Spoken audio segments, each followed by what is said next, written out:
Well, good evening. I'm Jim McGinnis. Welcome to my back porch. Kind of a windy, noisy evening, but it's nice just the same. And I had something new I wanted to share with you. So, something called Prine's Refrain. And I hope you stay with me on this one.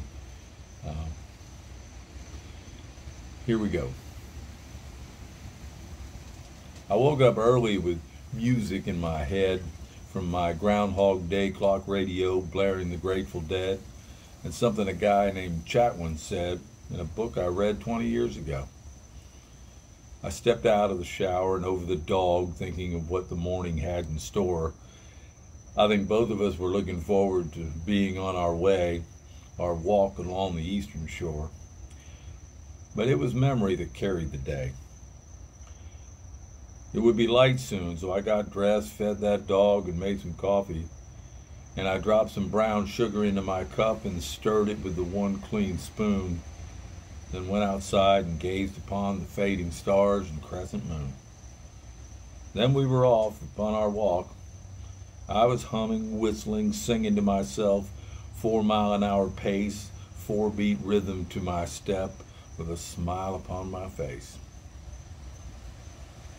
The dog stayed out front, pausing every once in a while, letting this old man catch up. That 4-beat stuff comes from the Bushmen of Australia. They believe the world was sung into creation. I first learned that from Chatwin and Jimmy Buffett. They claim we follow song lines and music leads us on our way in the footprints of our ancestry. To this very day, we keep searching for some grace. I told you it was windy. In the footprints of our ancestry, to this very day, we keep searching for some grace.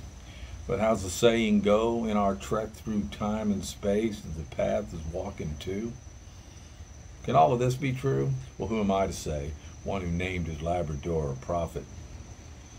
My thoughts turned in that direction as dawn gave way to day, and I got all caught up into it. But I was rescued, for a while at least, by a few old Dylan songs running around my brain, and the image of a girl on a yellow bicycle singing softly an old John Prine refrain. I'm sorry, my son, but you're too late in asking. When I lived in Gainesville years ago, I spent a lot of time outside, getting away from worldly things, playing my 6-string, letting all of it slide.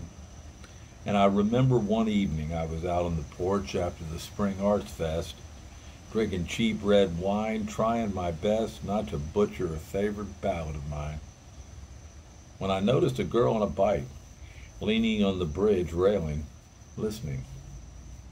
I don't think she could see me from where I sat on the step, but I could see her holding her hair up off her shoulders, and I had to look twice. She started singing along as I got to the chorus of Paradise. I stood and smiled sadly at this memory, right there on the beach. The dog stopped and stared back at me, and a sweet regret returned from a time so far beyond my reach. Or was it? It's a mystery why I didn't stop and talk to her. But I kept on, and she was gone by the time I finished the song. And I never saw her again. I remember shrugging, somehow thinking it was okay. But later it hit me. Had I seen her before, maybe at the art show that day, I would have remembered. I thought of song lines, hers and mine, and how they may have crossed with no idea then or now the value or the cost. She just might be remembering bits and pieces of this herself somewhere, while on a bike ride across another town, or maybe while holding her grandbaby there in an old hand-me-down rocking chair. I'd like to think it was her mother's, brought down from Appalachia or St. Augustine, freshly painted avocado green. Perhaps she sang a soft song from that rocker, consoling a crying child, helping him endure, taking them both back to our beginnings when movement soothed us and made us feel secure. It's a funny thing about music. It can steer us, or at least salve our souls to uncertain moments. We are stirred by the rhythm and soothed by the beat. Did she dance, I wondered? Well, she might say, I like to sway my shoulders and shuffle my feet. You gotta move your feet. If I could, I'd ask her if she read Chatwin's book and tell her about my song lines weaving through the mangroves, stretching down to the Caribbean Sea, and the jukebox.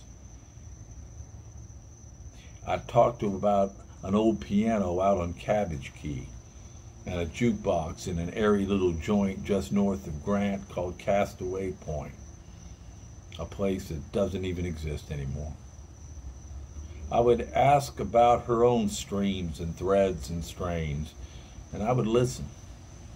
She might not say anything at all, and may only remember a perfect bike ride, accompanied by a song she could recall, so many times spilling from her brother's room across the hall. Maybe she remembers only the pond and the bridge and her love for Gainesville. I would probably say too much. I'd throw it all out there, unwilling to lose what I did not know I had to gain. I would talk about the links of chain and the mystic strains and hope she remembered Prine's refrain. Won't you sing with me again on this warm spring day, down by the green river where paradise lay? Comes back to the songs, you know. The Bushmen were right. In the memories of immigrants, the dreamings of aborigines, in the achings of natives and the longings of refugees. The song is the door. It is music that opens us up, that reaches to the core. The jumbled mixture of events and the songs each singer sings are the cadences and rhythms that our living brings. All our joys tempered by the hard times, salted by the tears, our hopes and dreams and dreads and fears, and yeah, the laughter all mixed up with the rest of it. So here on the other end of a life, I still sit out on porches with my dog, or lean on the hood of my American car and finger pick 3 chords on an ancient guitar, keeping my eye out for yellow bicycles. We're taking a beating out here, aren't we?